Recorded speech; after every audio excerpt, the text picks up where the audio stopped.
김민석 국무총리 후보자가 자신을 둘러싼 여러 의혹에 대해서 연일 해명을 이어가고 있습니다. 중국 칭화대 석사학위와 관련해서 출입국 기록을 직접 공개했다고요? 네, 그렇습니다. 김 후보자는요, 2010년 취득한 중국 칭화대 석사학위에 대한 의혹 제기가 계속되자 당시 중국 출입국 기록과 비행편 기록을 공개했습니다. SNS를 통해서 중국 최고의 명문대가 요구하는 수업과 시험을 다 감당했다면서 2005년 2월 19일부터 2018년 1월 12일까지 자신이 중국으로 오간 출입국 일자, 출국 비행기 편명, 체류 기간이 적힌 문서를 직접 공개했습니다. 그러면서 칭화대 로스쿨은 마구잡이로 학위를 주는 대학이 아니다. 중국에서는 논문도 썼다라면서 강하게 반발했습니다. 이에 대해서 국민의힘에서는 어떤 입장입니까? 국민의힘은 김민석 후보자의 유학 기간과 정치 활동 시기가 겹치는 만큼 학위 취득을 위해서 해외 대학에서 직접 수업을 들은 것이 맞는지 정확하게 확인하고 검증해야 한다, 이런 입장을 견지를 해왔습니다. 그러면서 김 후보자에게 출입국 기록을 공개하라고 요구를 했었고, 어제는 법무부를 항의 방문해서 김 후보자의 출입국 내역을 요구하기도 했습니다. 그런데 이후에 김 후보자가 아까 보신 것처럼 자신의 출입국 기록을 직접 공개를 한 겁니다. 이에 대해서 국민의힘은 검증되지 않고 가공된 자료일 수 있다라고 반박을 하고 있고요. 송원석 원내대표는요, 자료는 출입국 관리사무소에서 원본 그대로 제출해 주는 것이 정확하고 맞을 것이다라고 하면서 김 후보자가 공개한 자료는 편집된 부분이기 때문에 정상적인 원본이라고 보기가 어렵다라고 하면서 신빙성을 탄핵을 하고 있습니다. 검증된 법무부 출입국 증명 자료를 요구하고 제출하라는 게 국민의힘 입장입니다. 자, 이러면서 김민석 후보자의 해명이 계속 바뀌고 있다고 주장하고 있습니다. 제가 월수금에 아침 회의를 하고 7시 회의를 하고 8시, 9시 비행기를 타고 일주일에 한 2번씩 왔다 갔다. 그래서 수업을 다 했어요. 다 하고 시험 다 보고. 민주당 최고위원 시절에 아침 7시 회의를 마치고 곧바로 8시, 9시 비행기를 타고 중국 칭화대로 갔다고 허풍을 떨고 있습니다. 허무맹랑한 거짓말이라는 게 드러나니까 최고위원회의를 일주일에 하루씩 빠지면서 비행기를 타고 다녔다고 곧바로 말 바꾸기를 감행했습니다. 자, 저건 어떤 주장인 겁니까? 예, 김 후보자는 앞선 한 유튜브에 출연해서 월수금 아침 7시에 있는 최고위 회의를 마치고 8시나 9시 비행기를 타고 일주일에 한두 번씩 왔다 갔다 하면서 수업을 들었다, 이렇게 해명을 했습니다. 하지만 국민의힘은 당시 회의록에 적혀있는 회의 시작 시간은 대부분 오전 7시가 아니라 오전 9시 이후다라고 지적을 했거든요. 또한 김 후보자는 출입국 기록을 공개한 이후의 인터뷰에서는 아침 최고위 회의를 일주일에 하루씩 번갈아 가면서 빠지면서 비행기 출퇴근, 학업 투혼을 불태웠다, 이렇게 말을 했습니다. 여기에 대해서 국민의힘은 김 후보자의 해명이 계속 바뀌고 있다. 처음엔 회의를 하고 비행기를 탔다라고 했는데 이후에는 회의를 빠지고 라고 해명이 바뀌었다는 것을 지적하면서 김 후보자가 국민에게 거짓말을 했다라면서 비판했습니다. 김 후보자는 국민의힘에서 제기했던 8억 재산 증가 이 의혹에 대해서도 해명을 내놨습니다. 결론을 말씀드리면 다 소명이 됩니다. 제가 하다 보니 그 기간 동안에 경사도 있었고 결혼도 있었고 또 조사도 있었고 출판 기념회도 2번 있었고 그러면 대충 그 생각하실 수 있는 국회의원들이 그런 경우를 했을 때 하는 통상적인 액수가 있지 않습니까? 그런 것만 맞춰봐도 그게 그냥 맞습니다. 자, 강연, 결혼식, 출판 기념회 등을 통해서 마련한 재산이다, 이런 얘기군요. 그렇습니다. 앞서 국민의힘이 김 후보자의 소득증명 자료를 토대로 김 후보자가 지난 5년간 5억을 벌었는데 사용한 돈은 13억에 달한다라고 주장하면서 8억이 빈다, 8억 자금 출처를 밝혀라라고 요구를 했었습니다. 이에 대해서 김 후보자는 모두 소명이 된다라고 하면서 아들 학비를 제외한 6억 원에 대해서 경사도 있었고 결혼도 있었고 조사도 있었고 출판 기념회도 2번 있었다. 국회의원들이 그런 경험을 했을 때 하는 통상적인 액수가 있지 않나. 그런 것만 맞춰봐도 그냥 그게 맞다라고 설명하면서 조만간 국회에 소명 자료를 제출할 예정이라고 밝혔습니다. 예. 국민의힘에서는 현금이 너무 많은 것 아니냐는 지적을 내놨습니다. 제일 중요한 거는 이게 2022년부터 23년까지 출판 기념회를 해서 한 3억 원 정도를 현금을 받은 거죠. 현금을 집에 놨다는 겁니다.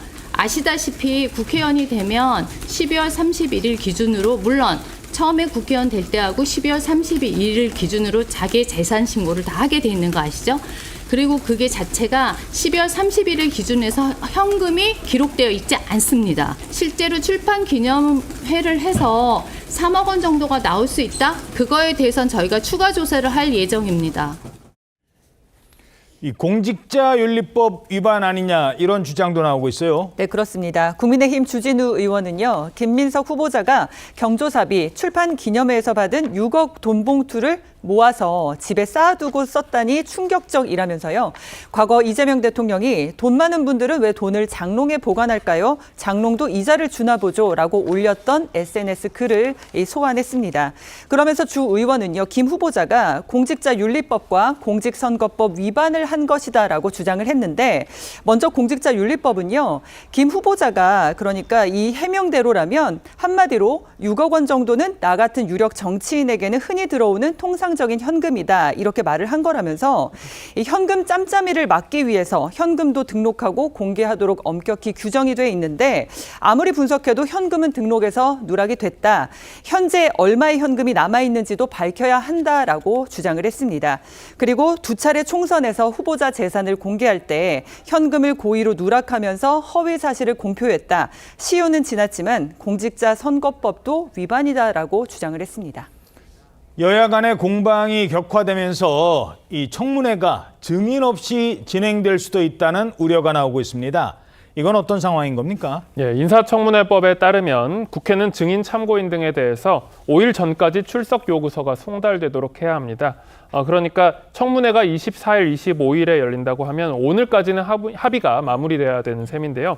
여야 인사청문특위위원들은 오늘 관련해서 협의를 이어가는데, 지금까지 여야가 팽팽히 맞서온 만큼 증인과 참고인 채택이 최종 무산될 가능성도 거론되고 있습니다.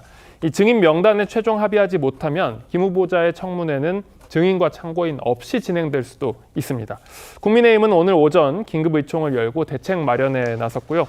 김용태 비대위원장은 오늘 22일 이 대통령과의 회동에서 김 후보자 관련 의혹에 대해 허심탄회하게 전달하겠다라고 말했습니다. 2020년에 이루어진 김 후보자 장남의 제주도 중학교 전학과 이듬해 2021년 청심국제고등학교 입학, 그리고 그 시기와 맞물려 진행된 전처의 제주국제자유도시개발센터 비상임 이사 임용 경위에 대한 여러 의혹을 짚어보겠습니다. 우리 국민들은 권력자들의 내로남불의 위선적인 모습을 가장 경멸합니다. 진보를 자처하며 공정과 평등을 외치던 민주당 정권의 간판 인사들이 정작 자신의 자녀들은 고액의 수월성 교육을 시키고 가족들에게 찬스를 제공하는 위선적 모습들을 한두 번 본 것이 아닙니다. 안녕하세요. 저희는 국민의힘 김민석 총리 후보 인사특위 소속 배준영 간사, 곽규택 의원, 그리고 저 김희정입니다. 오늘 저희는 김민석 총리 후보자와 그 가족을 둘러싼 편법과 특혜 의혹에 대해 추가로 묻고자 합니다. 우리 국민들은 여야 구분 없이 권력자들의 내로남불의 위선적인 모습을 가장 경멸합니다. 진보를 자처하며 공정과 평등을 외치던 민주당 정권의 간판급 인사들이 정작 자신의 자녀들은 고액의 소월성 교육을 시키며 각종 부모 찬스를 서슴지 않았던 이중적 모습들을 우리 모두 잘 기억하고 있습니다. 과연 김민석 국무총리 후보자와 그 가족에도 그러한 모습은 없는지 국민의 눈높이에서 점검해 보았습니다. 지금부터 2020년에 이루어진 김 후보자 장남의 제주도 중학교 전학과 이듬해 2021년 청심국제고등학교 입학, 그리고 그 시기와 맞물려 진행된 전처의 제주국제자유도시개발센터 비상임 이사 임용 경위에 대한 여러 의혹을 짚어보겠습니다. 먼저 장남의 청심국제고등학교 진학을 미리 설계한 정황입니다. 김 후보자의 장남은 21년도 경기도 소재 청심국제고등학교에 입학하여 24년 초에 졸업하고 하반기에 미국 코넬 대학교에 입학합니다. 국회에 제출된 인사청문 주민등록 자료를 분석하면 김 후보자의 장남은 20년 4월 3일 거주지를 김민석 후보의 지역구인 서울 여의도에서 제주특별자치도 서귀포시로 옮겨 중학교 3학년을 다니며 경기도의 청심국제고등학교에 지원할 자격을 얻게 됩니다. 청심국제고등학교에 입학하려면 경기도 소재 중학교 졸업 예정자이거나 또는 중학교 졸업자로서 경기도에 거주하는 자 또는 검정고시 등 중학교 졸업자와 동등한 학력이 있다고 인정된 자로서 경기도에 거주하는 자, 중학교 졸업자와 동등의 학력이 있다고 인정된 자로서 경기도에 거주하는 자, 타 시도 소재 특성화 중학교 졸업 예정자 중에 경기도에 거주하는 자, 이렇습니다. 하지만 예외적으로 국내 설립 국제고가 없는 광역시도, 예를 들어서 제주도에서 중학교를 졸업하는 경우에만 지원이 가능한 특목고입니다. 이 시기 김 후보자의 장남은 제주도 서귀포시 남원읍 소재 타운하우스에 거주하며 세대주는 김 후보자의 전처인 것으로 주민등록상 추정됩니다. 이때 전처는 때를 맞춰서 제주도 소재 국토부 산하 공공기관 비상임 이사를 지원하고 당시 김민석 후보자는 당과 국회에서 최고 실세를 구가하던 시기라는 사실도 짚어보겠습니다.